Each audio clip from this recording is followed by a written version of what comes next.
Hola, hola, saludos y bendiciones para todos. Sean todos bienvenidos a un nuevo programa especial para Radio El Camino. Mi nombre es Emanuel Vallejos y te hablo desde la Isla del Encanto, desde Puerto Rico para todo el mundo a través de Radio El Camino. No importa por dónde estés escuchando ahora mismo este audio, seguramente por una aplicación, quizás estás escuchando la grabación en MP3 o lo estás viendo en YouTube. Esto se estrenó primeramente en radioelcamino.net. Sí, que es nuestra radio online 24/7 y que vos podés escuchar desde diferentes dispositivos. Lo podés escuchar a través de tu teléfono, por medio de varias aplicaciones para radio, ya sea nuestras propias aplicaciones que las podés descargar en radioelcamino.net, aplicaciones para Android y para iOS, y también las aplicaciones de radio que utilices frecuentemente, como MyTuner Radio, como Simple Radio, como Online Radio Box. Incluso podés escuchar nuestra emisora en televisión, en Roku TV. Si tenés Roku TV, busca la aplicación de Radio El Camino. Roku TV tiene una parte donde buscar aplicaciones, buscar Radio El Camino, lo instalás y ya vas a poder escuchar la radio en tu televisor. También si tenés un Smart TV podés instalar la aplicación de MyTuner y ahí buscar Radio El Camino. Así que hay muchas formas de escuchar la radio. Estamos transmitiendo 24/7 con una programación más o menos estable con respecto a música y a contenido de sermones y de temas, predicaciones. Pero cada tanto hacemos programas especiales y estos programas especiales obviamente son en un horario específico, como lo estás escuchando hoy, así que es importante que tengas la aplicación de la radio porque por ahí podemos enviarte notificaciones para que estés al pendiente de nuestros programas especiales. Son estrenos exclusivos para esta emisora. Así que bueno, le damos la bienvenida a todos los que se conectan y están participando juntamente con nosotros en estas horas decisivas de la historia de la humanidad, porque como sabrán, este tema, el tema de hoy, tiene que ver con el cónclave, tiene que ver con la elección de un nuevo papa, de un nuevo sumo pontífice, de un nuevo obispo de Roma, que va a ocupar el trono de San Pedro según la tradición católica. Y esto es sumamente relevante porque obviamente la política que aplique el siguiente pontífice va a influir políticamente, va a influir espiritualmente, moralmente a todas las naciones. No es ningún secreto de que evidentemente el Estado del Vaticano, a pesar de ser un Estado pequeño, ¿sí? Lo voy a decir de esta manera porque en la Biblia los gobiernos o los reinos o los estados son representados a veces por un cuerno. A pesar de ser un cuerno pequeño, un estado pequeño, tiene mucha influencia sobre todos los reinos de la tierra y tiene relaciones políticas, relaciones de influencia con todos los reyes de la tierra. Por lo tanto, es importante la influencia que tiene el Vaticano y es importante, no es que vayamos a saber a través de este programa quién va a ser el próximo papa, pero es importante saber que hay una lucha de poderes y vamos a estar hablando un poquito acerca de eso en este programa. Y esa lucha de poderes la podemos resumir, si se quisiera, entre liberales y conservadores dentro del catolicismo. Vamos a meternos de lleno en el tema que nos compete el día de hoy y quiero mencionar, antes de comenzar, de que salió una película el año pasado. La película se llama así como este programa, Cónclave.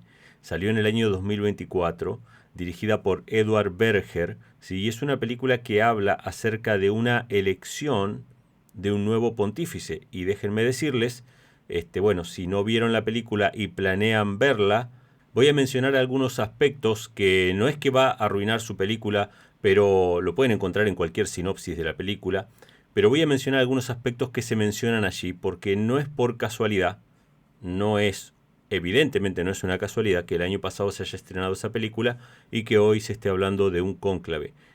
Puede tener motivos comerciales, sin lugar a dudas. La película se estrena en un momento crítico de la salud del Papa, esperando que obviamente los eventos redunden en beneficios para la película, ya que obviamente se multiplicaron las vistas de la película, la recaudación obviamente va a ser mucho mayor porque todo el mundo está interesado en saber lo que es un cónclave, ya que esto va a salir por todas las noticias. Es algo muy sencillo de deducir, pero también podemos pensar en algo más profundo, es decir, una preparación para todos aquellos que vean la película de lo que se podría llegar a esperar.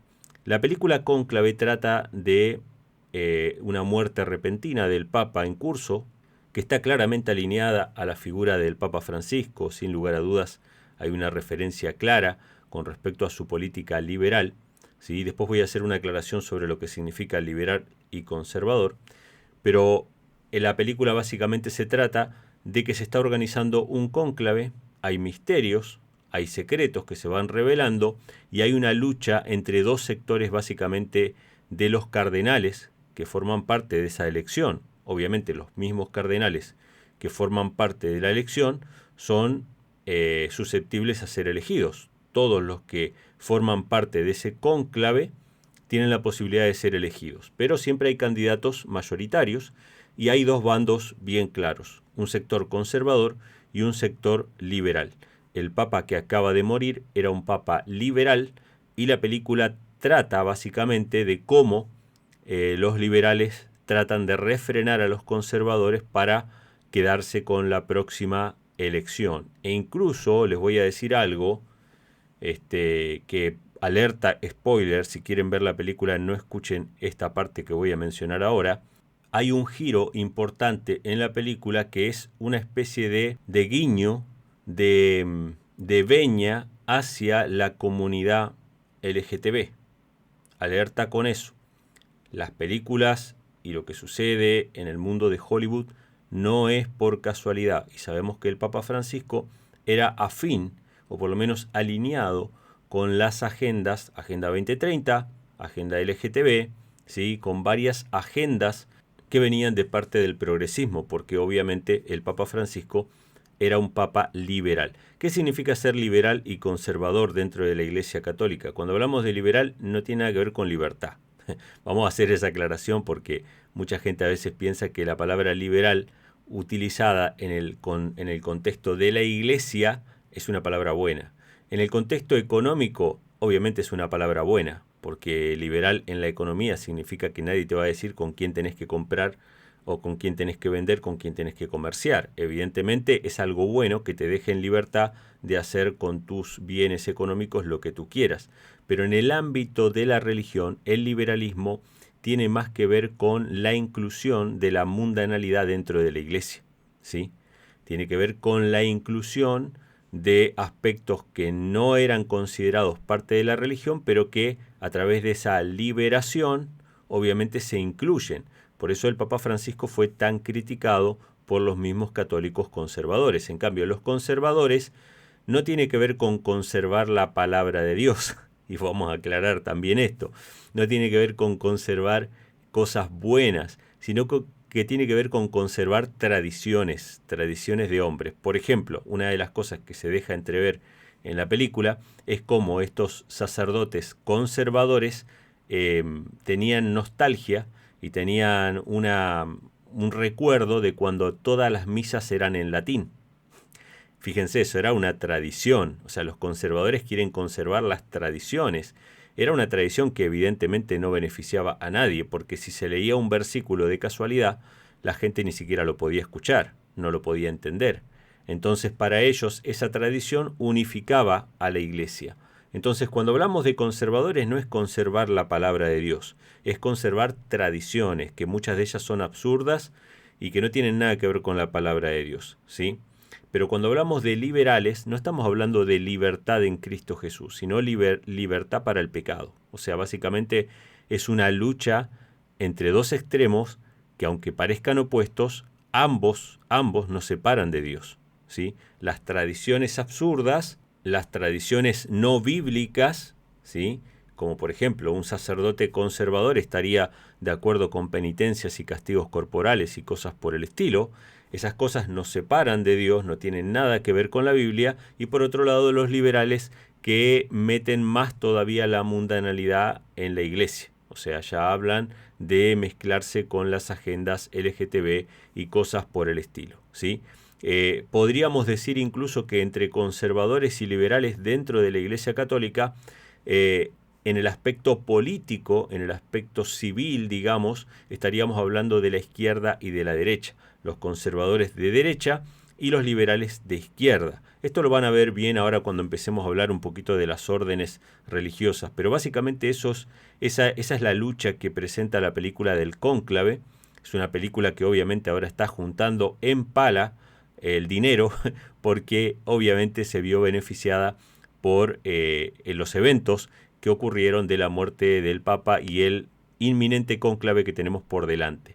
Entonces, básicamente es una lucha de poder de si la Iglesia va a volver a ser conservadora o la Iglesia se va a mantener en el camino liberal del Papa Francisco, y en esta lucha obviamente hay candidatos.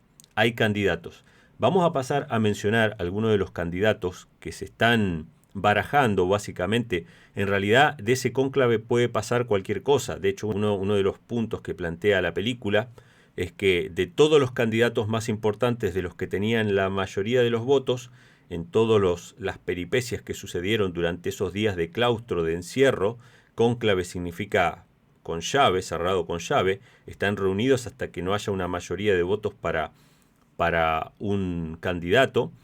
En todas esas peripecias que sucedieron, el cardenal desconocido, el que no lo conocía nadie, llegó a ser el siguiente papa, ¿sí?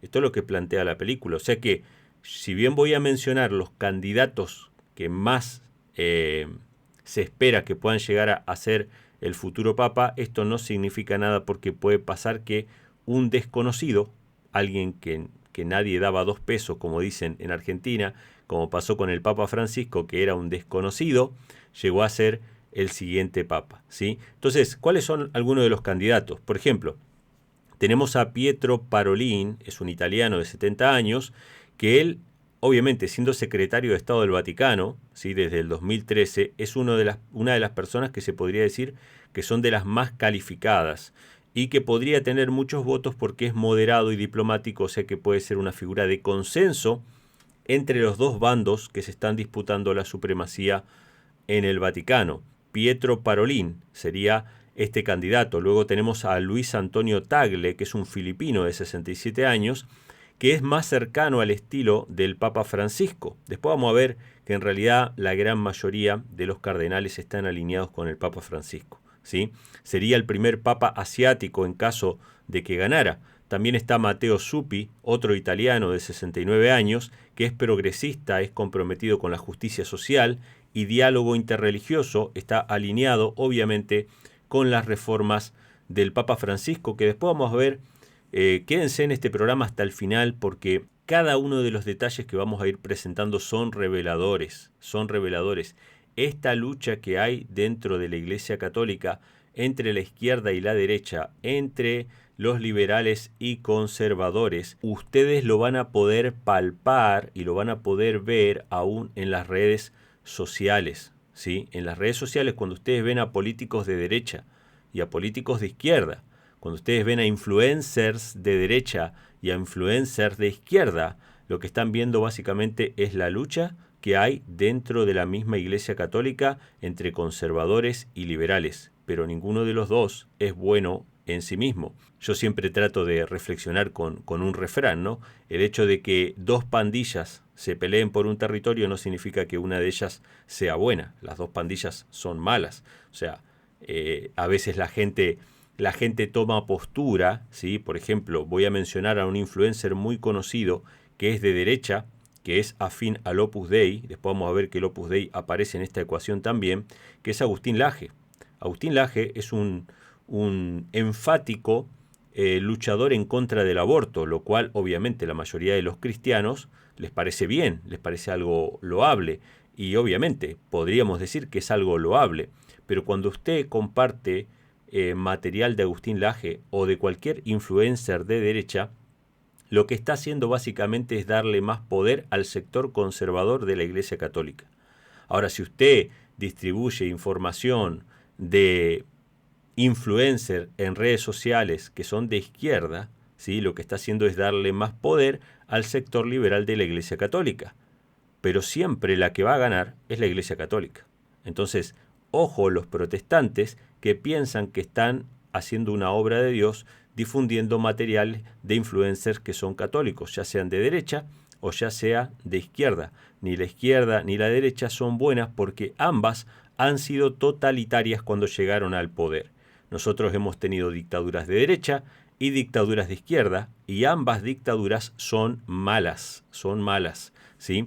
Entonces tenemos a Matteo Zuppi, otro italiano, vemos una mayoría de italianos entre los candidatos más importantes. En realidad, como digo, cualquiera puede llegar a ser papa. Él está comprometido con la justicia social y el diálogo interreligioso, es decir, el ecumenismo. Lo tenemos a Peter Erdo, de Hungría, de 72 años, ¿sí?, que es un conservador. Tiene un equilibrio entre la tradición y la modernidad, pero este ya sería más del partido de los conservadores.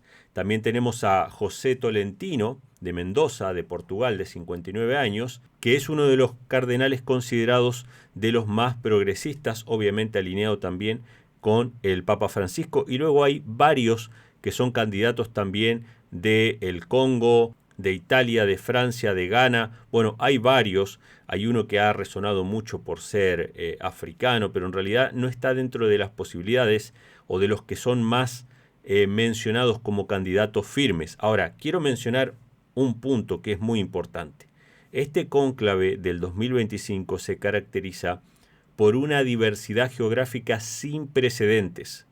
O sea, nunca hubo un cónclave con tanta diversidad geográfica, o sea, de diferentes países. Y esto es resultado de las designaciones del Papa Francisco, quien nombró a más del 80% de los cardenales electores.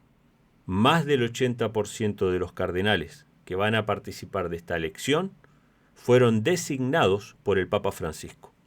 Así que no importa si son de la orden jesuita o son de alguna otra orden, vamos a hablar un poquito más adelante también de los jesuitas en particular, no importa, fueron designados por Francisco y están alineados con el Papa Francisco. Mucha gente espera que el próximo Papa sea conservador para alinearse con la política de Estados Unidos, que obviamente tiene un presidente ahora conservador, alineado con las iglesias evangélicas. Pero no sabemos qué es lo que va a pasar. El 80% de los cardenales electores fueron designados por el Papa Francisco, ¿sí? Pero llegado a este punto, queridos amigos, queridos oyentes, quiero llevarles la atención a la palabra de Dios, porque ninguna de las cosas que sucede en este mundo está fuera del alcance de lo que es la santa palabra de Dios. Y si usted tiene una Biblia, búsquela. Si no tiene una Biblia a mano, o si tiene una Biblia también, busque también lápiz y papel para anotar algunos textos bíblicos que yo quiero compartir con ustedes. Porque evidentemente las cosas que suceden no son de casualidad. Todo tiene un propósito. Todo el mundo hoy en día está mirando hacia Roma. Todo el mundo está mirando quién va a ser el próximo líder mundial en cuanto a la moralidad, en cuanto a la espiritualidad. Todo el mundo está esperando un líder. Todo el mundo quiere que alguien le dirija en cuanto a lo que es bueno y a lo que es malo. Pero mucha gente se ha olvidado de que tenemos un líder que ya estuvo en esta tierra, que fue Jesucristo nuestro Señor. No importa de qué religión seas, si estás escuchando este programa, si sos católico, evangélico, no sé, de cualquier denominación, estarás de acuerdo conmigo en que Dios nos envió un líder espiritual. Ahora, lo que frecuentemente se enseña es que Jesucristo designó un líder para la iglesia. Por eso es que el papado existe. No existiría el papado si no hubiese una creencia de que Dios, a través de Cristo y los apóstoles, designaron un líder. La creencia católica dice que el primer papa de la Iglesia Católica fue el apóstol Pedro, que fue designado por Cristo de alguna manera como líder espiritual. Pero yo quiero llevarte a la Biblia para que veas lo que realmente dicen las Sagradas Escrituras sobre quién es nuestro líder, sobre quién era el líder de los apóstoles y cómo tenemos que tener nuestra vista fija en Jesucristo, ¿sí? Luego vamos a ver por qué existe el papado, porque también está profetizado en las Sagradas Escrituras. Voy a leer algunos textos. Colosenses capítulo 1, versículo 18 dice: y Él, hablando de Cristo, Él es la cabeza del cuerpo que es la iglesia, el que es el principio, el primogénito de entre los muertos, para que en todo tenga la preeminencia. Según el apóstol Pablo, Cristo es llamado la cabeza de la iglesia. La iglesia tiene una cabeza, sin lugar a dudas, tiene un dirigente máximo, pero ese dirigente máximo no es ningún ser humano, no es ningún hombre, no es ningún papa, sino que es Cristo. No se menciona a ningún apóstol ni líder humano como cabeza. Vamos a leer otro texto, también de la palabra de Dios, Efesios 5, versículo 23, que dice lo siguiente: porque el marido es cabeza de la mujer, así como Cristo es cabeza de la iglesia, la cual es su cuerpo, y Él es su Salvador. Este texto nos dice claramente que la iglesia evidentemente tiene una cabeza, pero esa cabeza es Cristo. Cristo es la cabeza de la iglesia, no otro ser humano. Vamos a leer otro texto también en Efesios 1, versículos 22 y 23. Nos dice la Escritura que Dios sometió todas las cosas bajo sus pies, ¿sí? Bajo los pies de Cristo. Dios sometió debajo de los pies de Cristo todas las cosas y lo dio por cabeza sobre todas las cosas a la iglesia, la cual es su cuerpo, la plenitud de aquel que todo lo llena en todo. O sea, este pasaje dice claramente que la cabeza de todo es Cristo, pero sobre todas las cosas de la iglesia. Dios entregó a su Hijo por nosotros para salvación, pero también lo puso como el líder espiritual de la iglesia. No puede haber un hombre que reciba el título de cabeza de la iglesia, sino solamente Cristo. En Mateo 28, versículos 18 al 20, que es la gran comisión donde Cristo manda a bautizar y a predicar a sus discípulos, Jesús le dice lo siguiente: toda potestad me es dada en el cielo y en la tierra, por tanto id y haced discípulos a todas las naciones. En este pasaje claramente se menciona que el Padre le dio al Hijo toda autoridad, toda potestad me es dada en el cielo y en la tierra. Jesús es el que recibe del Padre toda la autoridad, ¿sí? Primera de Corintios 3, versículo 11 dice: nadie puede poner otro fundamento que el que está puesto, el cual es Jesucristo. Jesucristo es el fundamento de la iglesia, no es Pedro ni ningún otro líder. Todos estos textos que estoy mencionando, de los cuales todavía tengo algunos más para compartir con ustedes, todos estos textos los que nos muestran es que de ninguna manera, para la iglesia primitiva, de ninguna manera se enseñaba que había una persona, ya sea el apóstol Pedro, o Pablo, o cualquiera de los apóstoles, que fuera el fundamento de la iglesia. La iglesia estaba fundada sobre Cristo, ¿sí? Cuando Jesús dice sobre esta roca edificaré mi iglesia, se está refiriendo a sí mismo. Cristo es la roca sobre la cual está fundada la iglesia, y esto lo reconoce incluso el apóstol Pedro, que supuestamente para la iglesia católica el apóstol Pedro fue el primer papa, ¿sí? De hecho, el papa actual, el que se vaya a sentar en ese trono, se está sentando, según su forma de ver, según su forma de pensar, en el trono de San Pedro, así lo llaman. Y un detalle importante, un detalle interesante que es anecdótico, pero lo pueden buscar: cuando ustedes vean el trono de San Pedro, ustedes van a ver que un símbolo que resalta tanto en el trono como a veces en las vestiduras de los sacerdotes es una cruz invertida, una cruz dada vuelta, ¿sí? Con la parte más larga hacia arriba. ¿Por qué sucede esto? Ustedes fíjense que como la tradición cuenta que el apóstol Pedro fue crucificado cabeza abajo, ¿sí? Cuando lo iban a matar al apóstol Pedro e iba a ser martirizado, esto está en la tradición, pero no está en la Biblia, ¿no? Pero es una historia aceptada, no hay nada de malo con eso. O sea, no hay nada de malo en la historia, digamos, ¿no? Hay algo de malo en el uso que se hace de esa historia.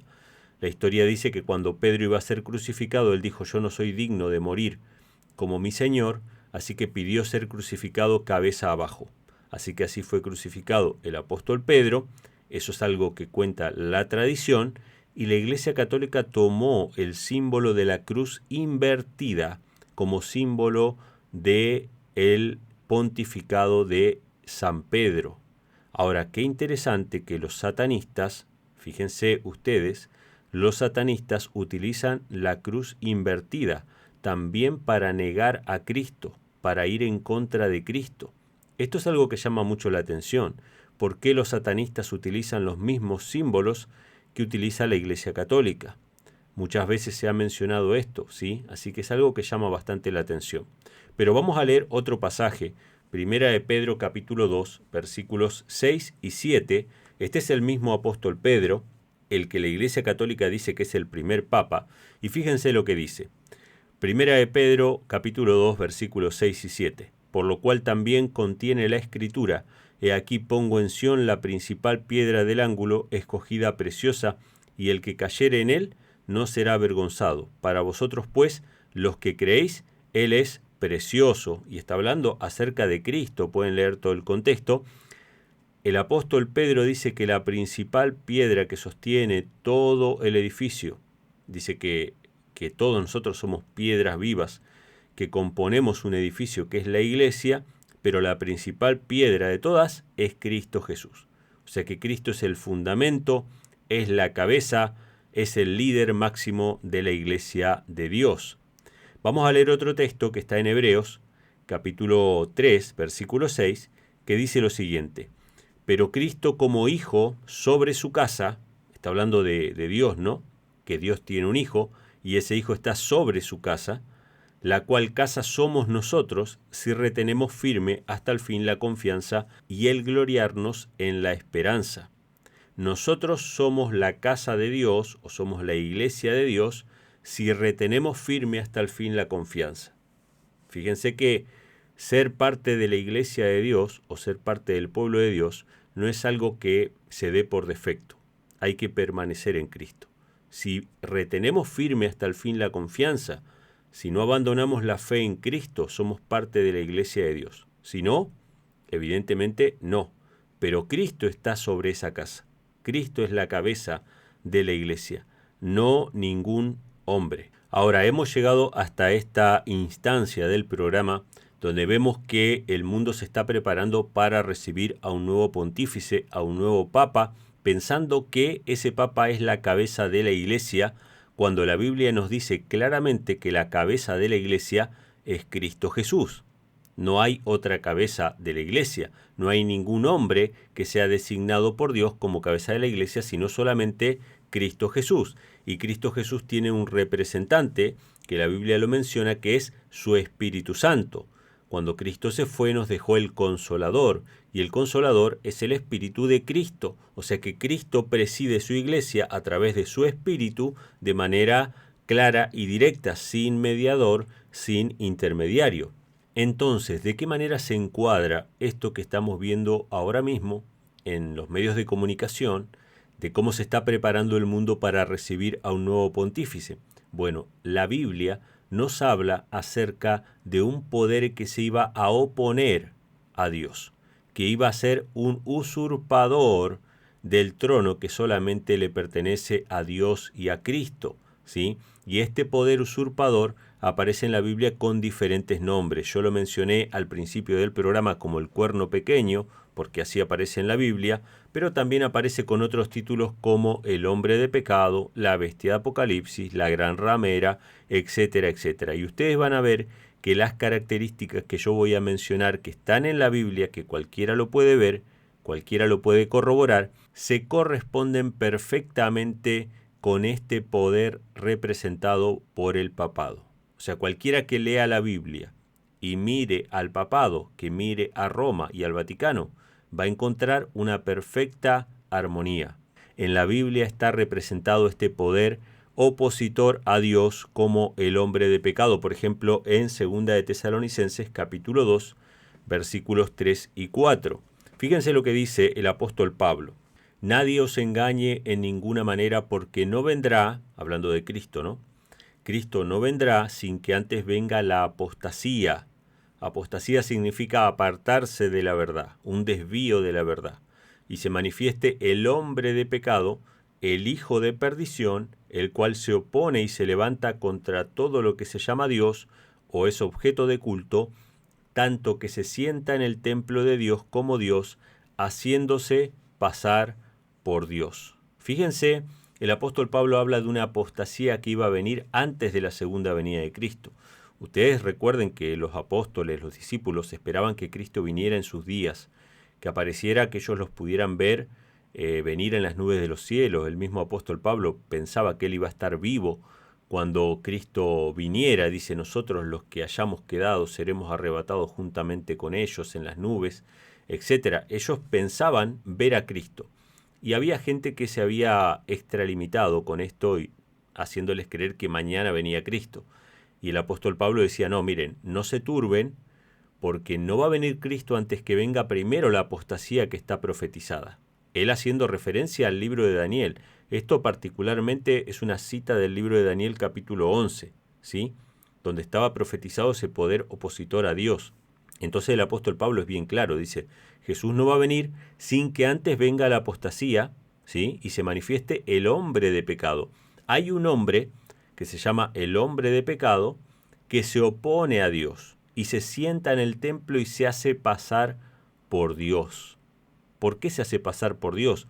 Porque la gente va y se arrodilla ante él, porque la gente va y le besa la mano, ¿sí? Porque la gente, todos los reyes de la tierra se inclinan ante él como si él fuera Dios o el representante de Dios. De hecho, uno de los títulos que lleva el Papa es Vicarius Filii Dei. Vicarius Filii Dei significa el representante del Hijo de Dios. Y hay papas que han escrito, papas que han hablado incluso acerca de sí mismos diciendo, nosotros ocupamos en esta tierra el lugar del Dios Todopoderoso, porque son representantes de Cristo. Así que imagínense, si alguien es representante de Cristo, lo que él diga es como la palabra de Dios. Así que acá vemos la primera referencia acerca de este hombre de pecado. Algo para mencionar, que ustedes lo pueden corroborar también, es que tanto Lutero, por ejemplo, reformador protestante, como Calvino, como Wesley, el padre de los metodistas, aplicaron este texto al papado.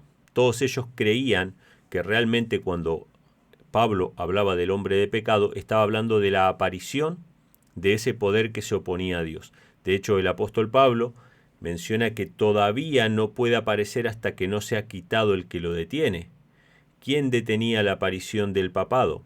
El Imperio Romano de Occidente. Cuando cayó el Imperio Romano de Occidente, el Papa ocupó el lugar del Imperio Romano o del emperador romano, hasta el mismo título, sumo pontífice, que era un título que le correspondía a los emperadores romanos, le fue puesto al Papa y se puso como mediador entre Dios y los hombres, ocupando un lugar que solamente le corresponde a Cristo. Ahora, esa profecía a la cual hace referencia el apóstol Pablo está en relación con Daniel 7, versículos 24 y 25. En Daniel 7 también, al igual que en Daniel 11, ¿sí? Al igual que en Daniel capítulo 8, se habla acerca de un poder opositor a Dios, y en este pasaje en particular se dice cuál iba a ser la obra de ese poder opositor a Dios, que iba a ser básicamente luchar contra la ley de Dios y luchar contra el pueblo de Dios. Daniel 7, 24 y 25 dice, hablará palabras contra el Altísimo, a los santos del Altísimo quebrantará y pensará en cambiar los tiempos y la ley, y serán entregados en su mano hasta tiempo, tiempos y medio tiempo. ¿Sí? El cuerno pequeño que aparece aquí en Daniel 7, 24 y 25 iba a hablar contra el Altísimo. O sea, sus palabras iban a ser contra Dios. Iba a perseguir a los santos del Altísimo, iba a perseguir al pueblo de Dios y pensaría en cambiar la ley de Dios. Si ustedes van, por ejemplo, ahora a un catecismo de la Iglesia Católica, que es el medio por el cual ellos enseñan supuestamente la Biblia a los feligreses, ustedes van a ver que la ley de Dios, los 10 mandamientos que aparecen en el catecismo, aparecen diferente a como están en la Biblia. En la Biblia hay 10 mandamientos, de los cuales el segundo prohíbe hacer imágenes. Pero en el catecismo de la Iglesia Católica quitaron ese mandamiento. El cuarto mandamiento en la Biblia dice, acuérdate del sábado para santificarlo. Pero en el catecismo de la Iglesia Católica ese cuarto mandamiento no está. Hay un tercer mandamiento, porque acuérdense que fue borrado el segundo, y ese tercer mandamiento dice santificar las fiestas, refiriéndose a la Pascua y a las fiestas católicas, pero nada que ver con lo que dice sobre el sábado en la Biblia. Y lo que hicieron en el catecismo para que sigan siendo 10 mandamientos fue dividir el último mandamiento, que en la Biblia aparece como no codiciar los bienes ni la mujer de tu prójimo. Ellos lo dividieron en 2 para que sigan siendo 10, porque acuérdense que borraron uno, borraron el segundo mandamiento. Entonces, ¿quién es este poder que iba a pensar en cambiar la ley de Dios? Sin lugar a dudas, era el Papa de Roma. ¿Quién iba a ser este poder que iba a perseguir a los santos del Altísimo? Ustedes pueden leer las historias que aparecen en diferentes libros, en diferentes fuentes, sobre lo que fue la Inquisición española, lo que fueron las persecuciones a los llamados herejes, que esos herejes en la gran mayoría de los casos eran personas que creían en la Biblia, eran los santos del Altísimo que eran perseguidos y asesinados por la Iglesia Católica, y serían entregados en sus manos durante 1260 años, que es lo que representa ese periodo de tiempo, tiempos y medio tiempo. No vamos a entrar ahora en esos detalles, pero son todos puntos que se pueden corroborar en la historia. ¿Quién cambió la ley de Dios? El Papa. ¿Quién persiguió a la Iglesia de Dios durante la Edad Media? El Papa. Persiguieron a los valdenses, a los hugonotes, persiguieron a todos aquellos que creyeran en la Biblia en vez de las tradiciones de los hombres. Otro pasaje es Apocalipsis 13, versículos 5 al 7. En este caso se representa a este mismo poder como una bestia y menciona lo siguiente. Apocalipsis 13, versículos 5 al 7 dice: también se le dio boca que hablaba grandes cosas y blasfemias, y se le dio autoridad para actuar 42 meses. Estos 42 meses son lo mismo que el periodo mencionado anteriormente de 1260 años. Abrió su boca en blasfemias contra Dios para blasfemar de su nombre, de su tabernáculo y de los que moran en el cielo, y se le permitió hacer guerra contra los santos y vencerlos. Fíjense, nuevamente aparece este poder que blasfema contra Dios, persigue a los santos y gobierna durante 42 meses. Esos 42 meses, si quieren una fecha exacta, arrancan en el año 538, cuando se le da poder absoluto al Papa de Roma, y terminan en el año 1798, cuando por medio de la Revolución Francesa se le quita el poder a Roma, se le quita el poder al Vaticano, ¿sí? Y se acaban esos 1260 años de dominación papal. Que de paso, esos 1260 años de dominación papal concuerdan con lo que los historiadores llaman la Edad Oscura, la Edad Media. ¿Por qué la Edad Oscura? Porque dominaba la superstición, dominaba la ignorancia de la palabra de Dios. Porque mucha gente cree que en la Edad Media la gente creía en la Biblia. No, la Biblia era desconocida. Quien pueda leer la historia de Martín Lutero va a saber que él, siendo sacerdote, él estudiando en un seminario, nunca en su vida había visto una Biblia. Nunca en su vida había escuchado la palabra de Dios. La mayoría de los cristianos de toda la cristiandad en Europa eran absolutamente ignorantes de la palabra de Dios. Era la edad oscura porque no tenían la lámpara, que es la palabra de Dios. Lámpara es a mis pies tu palabra y lumbrera en mi camino. Reinaba la tradición del hombre, la tradición de la bestia, de la ramera, ¿sí? Durante ese periodo de tiempo, ni la ciencia, ni el arte, ni la tecnología, ni el conocimiento, ni la medicina, nada avanzó durante ese periodo de tiempo porque todo estaba regido por la fuerza, por la Iglesia Católica. Lamentablemente eso fue así y cualquier historiador puede dar fe acerca de eso. Ahora, quiero llamar la atención a un punto que es muy visual y que es muy claro de ver, cualquier persona lo puede ver, lo puede corroborar. Si llegan a ver la película del Cónclave, se van a dar cuenta, lo van a ver, va a ser bien claro para ustedes. En Apocalipsis 17, versículos del 1 al 6, se menciona a esta ramera, ¿sí? La gran ramera, que es una representación también de la iglesia falsa. Dice: vi una mujer sentada sobre una bestia escarlata llena de nombres de blasfemia. Interesante eso, porque los nombres de blasfemia son aquellos que utilizan un nombre que blasfema contra Dios o que trata de ocupar el lugar de Dios, que lo vamos a ver un poquito más adelante. Esta mujer dice que estaba vestida de púrpura y escarlata y adornada de oro, de piedras preciosas y de perlas. Fíjense, hermanos, Esta mujer, esta gran ramera, esta iglesia falsa, tenía una vestidura muy puntual. No era verde, no era azul, no era amarillo, no era negro ni siquiera, porque podríamos decir que el negro se puede utilizar como un símbolo del mal y el blanco un símbolo del bien, ¿no? De la pureza y la suciedad, que incluso aparece eso también en la Biblia, no son símbolos locos, digamos, ¿no? O antojadizos, sino que acá se mencionan colores muy puntuales, muy puntuales. Esta mujer estaba vestida de púrpura y escarlata, púrpura y escarlata. Si alguno no sabe lo que es el púrpura, es el violeta, violeta. Si alguno no sabe lo que es el escarlata, es el rojo sangre, ¿sí? Un rojo vivo, rojo y violeta, púrpura y escarlata, y además tenían adornos de oro, de piedras preciosas y de perlas, o sea que había mucho lujo y ostentación. Los que vean la película del Cónclave van a ver dos colores básicamente en toda la película, el púrpura y el escarlata, y van a ver oro, piedras preciosas y perlas. Solamente eso. Y también van a ver los nombres de blasfemia. ¿Qué son los nombres de blasfemia? Cuando yo llamo a un hombre como si fuera Dios.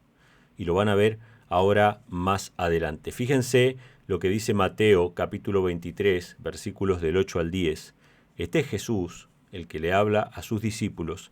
Jesús obviamente conocía el fin desde el principio. Jesús obviamente sabía que en el futuro la iglesia se iba a corromper. Jesús sabía que venía una apostasía. Y le dice a sus discípulos, a la iglesia primitiva, entre los cuales estaba el apóstol Pedro, obviamente, y el apóstol Pedro no fue nombrado cabeza de la iglesia, pero a toda esa iglesia le dice así: vosotros no querráis que os llamen rabí, porque uno es vuestro maestro. La palabra rabí significa mi maestro, o maestro, ¿no? Entonces, ustedes no quieran ser llamados maestros, porque uno es vuestro maestro, el Cristo, y todos vosotros sois hermanos. ¿Qué significan estas palabras? Porque evidentemente Dios repartió dones a los hombres y hay gente que tiene el don de la enseñanza, y son maestros en el sentido de que enseñan a la gente. Pero lo que Cristo está evitando es que se utilice el título de maestro. No llamen a nadie maestro. Maestro tal cosa, maestro tal otra.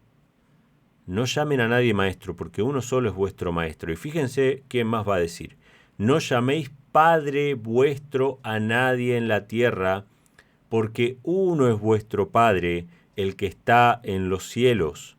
¿Puedo yo llamar a alguien Padre? ¿Puedo yo decirle a alguien Santo Padre? Evidentemente, según las Escrituras, no podemos hacer eso. Entonces, este es el nombre de blasfemia. Este es el nombre que utilizan los papas para ocupar el lugar de Dios. Uno solo es vuestro Padre, el que está en los cielos. Si yo llamo a alguien Santo Padre, estoy usando ese nombre de blasfemia, ¿sí? Entonces veíamos en Apocalipsis que la mujer ramera estaba vestida de púrpura escarlata y de nombres de blasfemia y todo el lujo del oro y la plata y las piedras preciosas. Cuando ustedes vean la película El Cónclave, si es que la ven, o vean un documental sobre la Iglesia Católica, o vean alguno de esos materiales que ahora hay tantos para ver acerca de Roma, porque toda la tierra se está maravillando en pos de la bestia, van a ver dos colores, el púrpura y el escarlata, van a ver piedras preciosas y perlas, y van a ver nombres de blasfemia. Todo lo que la Biblia menciona que iba a pasar con el papado. Pero quiero agregar un pasaje más de las Escrituras. Primera de Timoteo 4, versículos del 1 al 3 dice: pero el Espíritu dice claramente que en los postreros tiempos, o sea, en los últimos días, en los últimos tiempos, algunos apostatarán de la fe, escuchando a espíritus engañadores y a doctrinas de demonios, por la hipocresía de mentirosos que, teniendo cauterizada la conciencia, escuchen esto, prohibirán casarse y mandarán abstenerse de alimentos. Fíjense qué interesante lo que dice Timoteo. Dice que en los postreros días iba a haber una apostasía, se iban a escuchar espíritus de demonios, doctrinas falsas, iba a haber hipocresía, ¿sí?, en la iglesia, y dice que prohibirían casarse. ¿Cuál es la única iglesia que le prohíbe a sus sacerdotes, a sus ministros, casarse. Es la Iglesia Católica. Y mandarán abstenerse de alimentos. Ustedes saben que dentro de la práctica católica, como en la Cuaresma, ¿sí?, y en diferentes momentos hay prohibiciones de comer ciertos alimentos. Todas estas descripciones bíblicas apuntan solamente a un solo poder. Hay un solo poder en la historia de la humanidad que surgió después de la caída del Imperio Romano, como lo profetizó el apóstol Pablo, y que va a durar hasta la segunda venida de Cristo, que es el poder papal. Evidentemente, Cristo es cabeza de la Iglesia, es nuestra única cabeza, y hay un usurpador, hay alguien que usurpó ese lugar, llamándose Santo Padre, llamándose cabeza de la Iglesia, que no es ni más ni menos que el Papa. Pero bueno, tenemos este programa en el cual estamos hablando acerca de este cónclave, quién va a ser el próximo pontífice, el próximo obispo de Roma. Hay muchas especulaciones, sobre todo en los medios de comunicación. Este es un tema que llama la atención a todo el mundo y está profetizado que toda la tierra se va a maravillar en pos de la bestia, por lo cual todo el mundo va a aceptar a un solo líder espiritual en el futuro, en un futuro próximo, y ese líder espiritual va a ser sin duda el Papa de Roma. Pero quiero hacerles escuchar una pequeña nota, un pequeño fragmento de cómo existe esta lucha de poder dentro de la Iglesia Católica. Y esto lo saben obviamente en los medios de comunicación, normales, no estamos hablando de medios cristianos o medios católicos, sino por ejemplo la agencia de noticias La Sexta de España habla acerca de esta batalla en el cónclave, donde van a haber 19 órdenes religiosas representadas que se van a disputar el alma del Vaticano. Sí, están los jesuitas, con más de 16.000 miembros y presencia en 120 países, que constituyen la orden religiosa más grande del mundo. Sí, los jesuitas están representados en este cónclave. También están los salesianos, ¿sí?, con 14.000 integrantes distribuidos en 130 países. Y este es un cónclave, fíjense y presten atención a los números porque los números tienen significado. Es un cónclave con 133 cardenales electores. Van a haber 133 cardenales y 33 de ellos pertenecen a estas 19 congregaciones u órdenes religiosas, ¿sí? Vamos a escuchar el audio de La Sexta para que veamos que esto no es un tema de conspiración simplemente, sino que es un tema que está en la boca de todo el mundo, en los medios de comunicación, y que todo el mundo está expectante para ver qué orden religiosa se lleva el control de los próximos años en el Vaticano. Los jesuitas son la orden religiosa más poderosa del mundo. Dicen, la aristocracia de la Iglesia. Tienen poder, contactos, fuerza. Pero ahora, en el cónclave, hay 19 órdenes en lucha. Comienza Juego de Órdenes. Sara Ramos, juguemos. ¿Cuánto poder tienen las órdenes religiosas en el Vaticano de cara a lo que se viene? Los jesuitas tienen la orden católica masculina más grande del mundo. Hablamos de 16.000 miembros repartidos en 120 países y que además tienen 2.700 colegios y universidades repartidos por el mundo. Hablamos de instituciones educativas muy prestigiosas y con muchos recursos. ¿Por qué? Porque se financian a través de las matrículas de los estudiantes, de enormes donaciones y también de subvenciones. Hablabas de la aristocracia. Es que durante muchísimos años los aristócratas y también los monarcas donaban dinero a los jesuitas. De ahí su enorme influencia dentro de la Iglesia. Pero ojo, que no son los únicos. Les siguen muy de cerca los salesianos. Ya tienen 14.500 miembros en todo el mundo, presentes en 130 países. Y cuidado, Joaquín, porque ya superarán a los jesuitas en colegios y universidades. ¿Y estas órdenes cómo se mueven de cara al cónclave? Ahora mismo hablamos de 133 cardenales que van a poder elegir y de ellos 33 son de órdenes religiosas. Es un porcentaje altísimo. Son 19 órdenes representadas, pero de las que acabamos de hablar, de jesuitas y de salesianos, hay una enorme representación, pero no están solos. Hay vicentinos y hay franciscanos. Todos tienen muchísimo poder en el cónclave. La lucha está servida. Bueno, ya escucharon que es una lucha de poderes, sin lugar a dudas, no importa quién gane, conservadores o liberales, no importa que ganen jesuitas o alineados al Papa Francisco, o que sean conservadores que quieran llevar a la Iglesia a su gloria, entre comillas, pasada, donde todos hablaban en latín, donde la ignorancia era mayor todavía.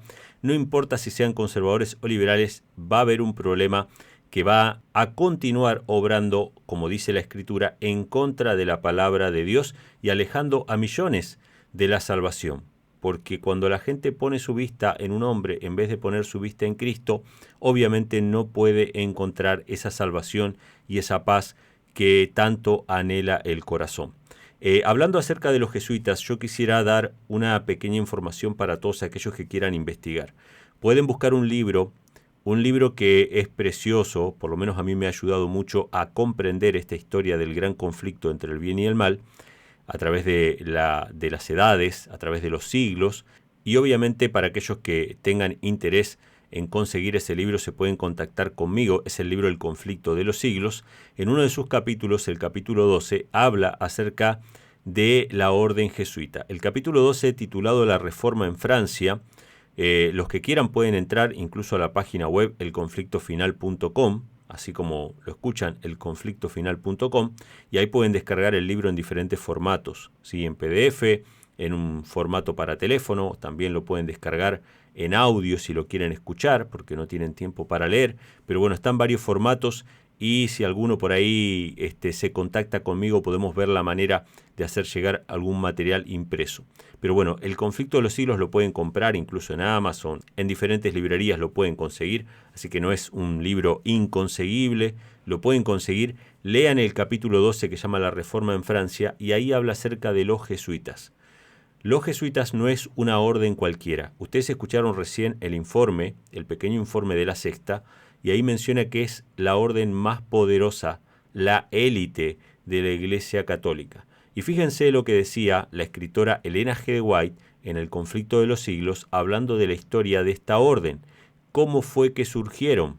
La orden jesuita surgió con el único y elevado, según ellos, objetivo de frenar la reforma protestante, porque la reforma protestante le había dado al pueblo la palabra de Dios, le había dado la Biblia nuevamente al pueblo, y eso tenía que ser contrarrestado. ¿Y cómo surgieron los jesuitas?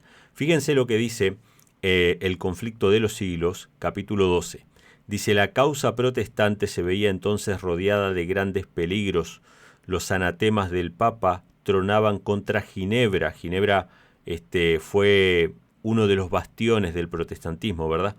Y poderosas naciones amenazaban destruirla. ¿Cómo iba tan pequeña ciudad a resistir a la poderosa jerarquía que tan a menudo había sometido a reyes y emperadores? ¿Cómo podría vencer los ejércitos de los grandes capitanes del siglo? En toda la cristiandad se veía amenazado el protestantismo por formidables enemigos. Y fíjense lo que va a decir ahora. Pasados los primeros triunfos de la Reforma, Roma reunió nuevas fuerzas con la esperanza de acabar con ella. O sea, Roma quería acabar con la Reforma. Entonces fue cuando nació la orden de los jesuitas, que iba a ser el más cruel, el menos escrupuloso y el más formidable de todos los campeones del papado. O sea, fíjense cómo se lo define. La definición que da en esta historia del conflicto de los siglos sobre la orden jesuita es que era el más cruel, el menos escrupuloso y el más formidable de todos los campeones del papado. Dice que eran libres de todo lazo terrenal y de todo interés humano, insensibles a la voz del afecto natural, sordos a los argumentos de la razón y a la voz de la conciencia. No reconocían los miembros más ley ni más sujeción que la de su orden, y no tenían más preocupación que la de extender su poderío. O sea que solamente ellos estaban dedicados 100% a extender el poderío de la Iglesia Católica y restablecer el dominio papal. Tenían un fanatismo tal que permitía que sus superiores los manejaran a su antojo y no tenían límites con respecto a los crímenes que podían cometer. Fíjense lo que se menciona. El Evangelio de Cristo había capacitado a sus adherentes para arrostrar los peligros y soportar los padecimientos sin desmayar por el frío, el hambre, el trabajo o la miseria, y para sostener con denuedo el estandarte de la verdad frente al potro, el calabozo y la hoguera. O sea, el Evangelio capacitaba a aquellos que aceptaban el Evangelio a soportar todo tipo de penurias para sostener la verdad. Entonces Satanás hizo lo mismo, pero con órdenes religiosas. Un fanatismo tal que los capacitara para soportar condiciones semejantes, pero por la causa no de la verdad, sino por la causa del engaño que era traído por los jesuitas. Dice, para combatir estas fuerzas, el jesuitismo inspiraba a sus adeptos un fanatismo tal que los habilitaba para soportar peligros similares y oponer al poder de la verdad todas las armas del engaño. Para ellos, escuchen esto, ningún crimen era demasiado grande, ninguna mentira demasiado vil, ningún disfraz demasiado difícil de llevar. Ligados por votos de pobreza y de humildad perpetuas, estudiaban el arte de adueñarse de la riqueza y el poder para consagrarlos a la destrucción del protestantismo y al restablecimiento de la supremacía papal. Ustedes saben que, como lo mencionábamos hace un rato, la supremacía papal tuvo fin en el año 1798 con la Revolución Francesa. El objetivo de la orden jesuita es restablecer el poder papal, que vuelva a tener el dominio que tenía en la Edad Media, y para eso acumularon gran cantidad de riquezas, de recursos, de influencia política, y por eso escuchábamos recién en el informe de la Sexta de que es la orden más poderosa dentro de la Iglesia Católica. Dice que al darse a conocer como miembros de la orden, se presentaban con cierto aire de santidad, visitando las cárceles, atendiendo a los enfermos y a los pobres, haciendo profesión de haber renunciado al mundo y llevando el sagrado nombre de Jesús, de aquel que anduvo haciendo bienes. Pero bajo esta fingida mansedumbre, ocultaban a menudo propósitos criminales y mortíferos. Fíjense que cuando asumió el Papa Francisco, tenía este aire de santidad, ¿sí? Pero por debajo, dice este libro, los jesuitas llevaban propósitos criminales. Era un principio fundamental de la orden que el fin justifica los medios. ¿Escucharon alguna vez esa frase? El fin justifica los medios. Esta frase es una frase que es un principio fundamental de los jesuitas. Si esto sirve para el avance y el crecimiento y la gloria de la Iglesia, no hay ningún crimen demasiado vil que se pueda cometer.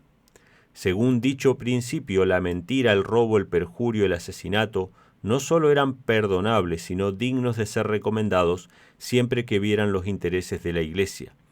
Con muy diversos disfraces se introducían los jesuitas en los puestos del Estado, elevándose hasta la categoría de consejeros de los reyes y dirigiendo la política de las naciones. Se hacían criados para convertirse en espías de sus señores, establecían colegios para los hijos de príncipes y nobles y escuelas para los del pueblo, y los hijos de padres protestantes eran inducidos a observar los ritos romanistas. Toda la pompa exterior desplegada en el culto de la Iglesia de Roma se aplicaba a confundir la mente y ofuscar y embaucar la imaginación, para que los hijos traicionaran aquella libertad por la cual sus padres habían trabajado y derramado su sangre. Los jesuitas se esparcieron rápidamente por toda Europa y doquiera iban lograban reavivar el papismo. O sea que vemos aquí que la orden jesuita es, podríamos decir, la más peligrosa de todas. Cuando surgió el Papa Francisco, muchos creyeron que realmente el poder papal se iba a restablecer por completo en todo el mundo. Y realmente podemos ver que se logró un gran avance porque todo el mundo vio con agrado a este nuevo Papa. Todo el mundo fue prácticamente seducido y podríamos decir que falta muy poco tiempo para que todo el mundo se rinda por completo al papado. Es muy probable, no sabemos qué va a pasar en este cónclave, pero es muy probable que el próximo Papa sea también alineado, aunque no sea jesuita propiamente dicho, como el Papa Francisco, pero que sea alineado a la política del Papa Francisco. Probablemente un Papa liberal para mantener esta tendencia. Si fuese un Papa conservador, muy probablemente mucha gente no estaría tan a gusto con ese Papa conservador. pero ya veremos qué es lo que trae. Ahora, esa lucha interna de la que hablamos entre la derecha y la izquierda se puede ver claramente con la lucha que el Papa Francisco tuvo durante todo su pontificado con el Opus Dei, que es la rama conservadora de la Iglesia Católica, la cual nuclea a todos estos influencers que yo mencionaba, ¿no? Estos influencers de derechas están alineados con el Opus Dei, pero mientras que el Papa Francisco estaba más alineado con los referentes de izquierda. Ustedes lo podían ver al Papa Francisco con Fidel Castro, favoreciendo a las dictaduras socialistas. Se sentía bastante a gusto con los gobiernos peronistas en Argentina. De hecho, se lo llama el Papa peronista o el Papa socialista, pero no se sentía tan a gusto con los presidentes de derecha, por así decirlo. Entonces, esta lucha entre la derecha y la izquierda la vemos materializada dentro de la Iglesia Católica con una lucha entre los jesuitas y el Opus Dei. Yo les voy a hacer escuchar un pequeño clip de la escritora Paula Vistagnino.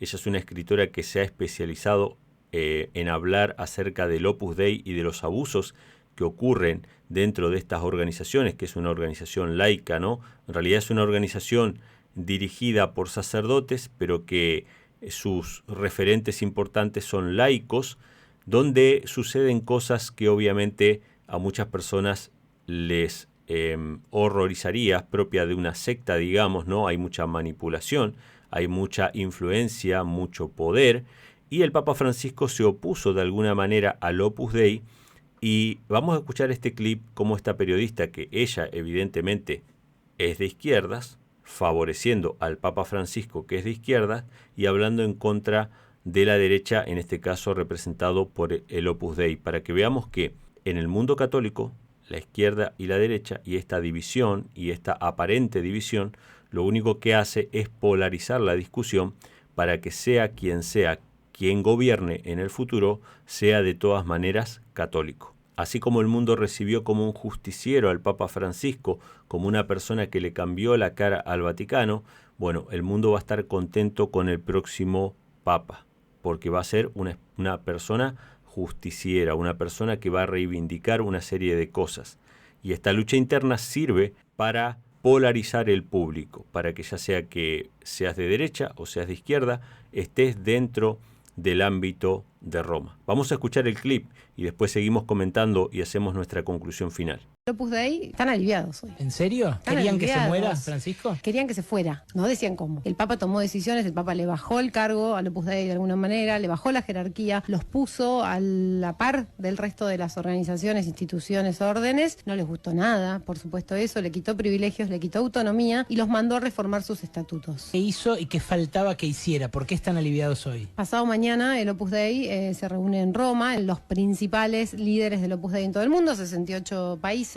Que no son necesariamente religiosos, no son curas. La cumbre es una pequeña élite de religiosos y después abajo hay numerarios laicos, pero los vicarios en general regionales y de países son curas. Los estatutos que Francisco les estaba pidiendo que cambiaran eran realmente un cambio radical y hoy el Opus Dei seguramente van a suspender ese congreso que empieza el miércoles y seguramente van a patear el cambio de los estatutos que ya le habían entregado 2 a Francisco. Francisco se los rechazó. Mirá. Ya le habían mandado 1, Francisco le dijo de ninguna manera vayan a laburar, volvieron, Francisco les volvió a decir no, esto no lo voy a aceptar y ahora venía la reforma definitiva en este congreso. ¿Qué cosas concretamente exigía el Papa? Opus Dei, por ser una organización sobre todo de laicos, quienes se dirigen son religiosos y abajo hay laicos, lo que hacía era sostener una estructura que no estaba del todo transparentada en el Vaticano, con un montón de reglas que el Vaticano hoy no aprobaría. La de la servidumbre de mujeres laicas puede llegar a ser una, por supuesto. Después tienen prácticas que son muy criticadas, como la violación sistemática del secreto de confesión. Te sonará crear informes de conciencia acerca de las personas, que muchas veces son informes económicos también acerca de esas personas, como una especie de espionaje sobre las conciencias de las personas. Bueno, se supone que la Iglesia Católica no permite eso. Y después tenía que ver con una especie de intervención a la administración del Opus Dei, con todos los beneficios, para ponerlo en la otra vereda. Juan Pablo II fue el Papa del Opus Dei, fue el Papa anticomunista, fue el Papa que pusieron en ese momento histórico y que el Opus Dei fue su aliado, sobre todo en América Latina, para luchar dentro de la Iglesia contra la teología de la liberación, para luchar afuera de la Iglesia contra los gobiernos y los movimientos de izquierda en toda América Latina y en el mundo. Y bueno, el Papa Francisco es la contracara de Juan Pablo II, que le dio todos los privilegios al Opus Dei. Bueno, realmente muy interesante. Escuchábamos a Paula Vistagnino, una escritora que habla acerca del Opus Dei y cómo el Papa Francisco le quitó poder, dice, ¿no? Le quitó influencia al Opus Dei, que básicamente es lo que encarna la derecha o el conservadurismo dentro de la Iglesia Católica, y dice el Opus Dei estaba esperando que se muera o estaba esperando que se vaya porque ellos querían volver a reformar su estructura para ganar nuevamente la influencia que tenían. Cuando usted escucha, por ejemplo, a Agustín Laje o cualquier influencer de derecha o conservador, lo que está escuchando es la voz del Opus Dei, por más que lo hagan en videitos o lo que fuera, estamos hablando del Opus Dei. Y cuando usted escucha a influencers de izquierda, que son más progresistas, ¿sí?, o socialistas, como en la línea del Papa Francisco, usted está escuchando a los jesuitas. Es una lucha de poder interna que tiene la Iglesia Católica, que es una lucha de siglos, ¿sí? Ahí se mencionaba recién en el pequeño clip que les hice escuchar, se mencionaba que Juan Pablo II era el Papa anticomunista, sabemos que era un Papa polaco, ¿sí?, que sufrió lo que era, digamos, el estatismo, el comunismo. Entonces es un Papa anticomunista que se pone a luchar contra la teología de la liberación.